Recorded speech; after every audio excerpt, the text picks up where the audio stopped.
আলাইকুম। সবার কি অবস্থা? আসছি পূর্বাচলের একটা রেস্টুরেন্টের নাম হচ্ছে পূর্বাচল হোটেল অ্যান্ড রেস্টুরেন্ট। এটা হচ্ছে কাঞ্চন ব্রিজ সংলগ্ন। এখানে আহ শুটকি ভর্তাটা খুবই খুবই সুন্দর। এই যে খুবই মজা প্লাস এখানে হচ্ছে এই যে গরুর মাংস, হচ্ছে ডাল ভর্তা, আলু ভাজি। এই শুটকি ভর্তাটা অনেক মজা, অনেক ফেমাস, এখানে প্রতিনিয়তই চলে। এটা প্রাইস হচ্ছে অল্পই, মাত্র 30 টাকা। এখানে সবসময় গরম ভাত একদম। আপনি সকাল 7টা থেকে শুরু করে রাত 10টা অব্দি সবসময় ওনাদের নাকি গরম ভাত থাকে। যে অনেক গরম। আগু দেখি, বিসমিল্লাহ বলে খেয়ে দেখি। খাইছি, তারপরও আপনাদের সামনে একটু খাই দেখি। বিসমিল্লাহ।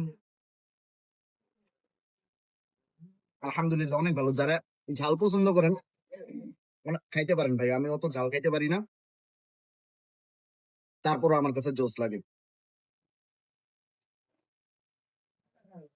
আলহামদুলিল্লাহ। ভালো থাকবেন। আসসালামু আলাইকুম।